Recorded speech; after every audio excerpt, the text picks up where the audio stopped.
Yeah, feel free to ask anything here. Turns out I do have a question. Surprise, surprise. Okay, so I understand, I have Chiron pretty loud on my chart, and I understand most of the aspects. I think the one that I struggle with the most is the Yod, however. Yeah. So Yeah. I wonder if you could touch on that a little bit. So the idea of the finger of God is that the planet at the finger, which in this case for you is Chiron, is pointed at by two other planets who are having a nice conversation and kind of a click. So like Pluto and Neptune for you are getting along, they're sextile. They can egg each other on in a certain way. And they're both pointing and pressuring Chiron. So Pluto in the fourth, how stable, how in touch am I with the power of emotions? Do I admit the shadows into consciousness, or am I hiding something, right? Is in conversation with Neptune in the sixth, I'm going to surrender to a process and get stuff done and bring my divine self through my work. They're in a conversation together. It's just very reductive, but they're conversing. And they are pointing at Chiron in the 11th. Where is all this headed? What are your goals? What are you doing about the future? And it's this unrelenting pressure. The finger of a Yod receives unrelenting pressure. Okay. So goals. So you might turn into, a jello, quivering hearted 2-year-old when somebody starts talking about goals. You might not, but like at certain points, think about when you were, I don't know, maybe this is completely wrong, but like when you were 15 and some precocious kid in your class was like, I know exactly where I'm going to college and what I'm going to study. And you're like, what? Like, and part of you is just like, should I, and part of you perhaps feeling even helpless about creating the future. Mm-hmm. That may not be accurate because as a finger of a Yod, it might be overactive sometimes. You might, that would be the normal Chiron in the 11th. I'm not quite sure where all this is going or the future. Taurus, my value system to create the future. But the pressure here is to look at the future. So you might actually overdo it sometimes because it's also, there's a grand trine in Earth, and it's not really a T-square or a grand cross, but almost a grand cross, with a square of the nodes and opposing Uranus. So no, it is. Yeah, it's a grand cross too. Yeah, so. Yeah. Quite a lot of attention on that because the square of the nodes, there's also a karmic issue about what the future looks like and who you associate with to create that future. Okay.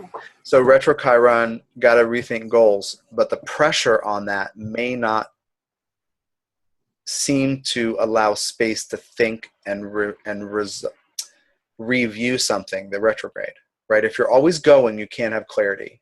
Mm-hmm. And so you need to think about goals, but you also need to do it in the right way, not the expected way, not the normal way. Right. So if I said I was process-oriented as opposed to goal-oriented, because I am, and I think I struggle with that a lot because I think a lot of people are so goal-oriented, but I'm all about, the journey and the process, but then I get caught up because then it's like I feel like I don't get anywhere. And that's exactly it. Process-oriented. Pluto in the 4th, sextile Neptune in the 6th. Great term for that. Process-oriented. Mm-hmm. Yeah, like they're not inner planets. They're not, conscious, but it's just like I can get into a good grounded groove when I do these things in this way. But then I feel like and it's not like a part of you says, oh yeah. No, it's like, wait a minute, I'm not getting anywhere. It's that realization periodically or frequently that you might not be thinking about it enough, but it's way too much pressure on it to begin with. Okay. So pick your goals, and then find groups and people who fit with those goals and say no thanks to things that don't fit that. And I mean, gracefully, but also you might feel rejected within groups. Oh yeah. That you think are good for you. Yeah, all the time. So when they react weirdly to you, that inner infant comes up and says, oh, I don't belong here either. Mm-hmm. And that's not true. Yeah. That's just what the baby says. Yeah. The baby's afraid that you don't belong. So for example, somebody might give you constructive criticism and you might really take it hard and they really want you to stay, but you're like, oh, that sounds like you want me to leave. That would be because the baby's like, I don't know if I can handle this anymore, and the baby took over. Yeah. Yeah, so that's what that is. Yeah. Definitely. Yeah.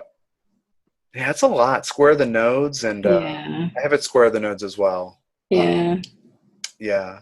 And you're in that subgroup. Well, it's quite a lot of people born from 1951 to 1991, and most of them have Chiron opposing Uranus natally. Just the way the orbits lined up, they happen to be opposing. And so, you happen to have that square the nodes like I do, with different houses and signs. But there's a tension between individuation, freedom, like Uranus, and being aware of how others react to us when we do it. Yeah, definitely. So it's like, I need to break weight. That's kind of tension of, yeah. So loving yourself, like if you sat down and made a list, and this is good for all of you, and I do this periodically, and you say, I wish my parents could have been, or could have done, or would have done this with me or for me, like mostly or been this for me, this way of being. And then you translate it into current day reality, how you can do it for yourself. You let them off the hook, you forgive them, you thank them for not loving you in the way you need to love yourself. And then we can move into this heart-centered, compassionate space. That's a story the Chiron book tells in its entirety. But just for reference, it's like letting parents off the hook for not loving us in the right way. Set up that way. And even when parents call me of young kids and they say, how can I avoid I read your Chiron book, or I heard this podcast, and I'm like, how can I not mess up my kid? And I say, you can't help it, because you're talking about a divine being who's perceiving something. You can't control it, and you can't reason with this 3-month-old. Yeah. You can't talk her out of feeling unloved. So it's like the best thing is to, as they, 3, 4, 5, 6, 10 years old, you help them see that sense of what it feels like when they're not liked, and how to like themselves, even if somebody doesn't. That goes a long way toward healing all Chiron stuff that is pretty much unavoidably imprinted when we're babies. Yeah. So good. Yeah, that's a juicy Chiron thing for you.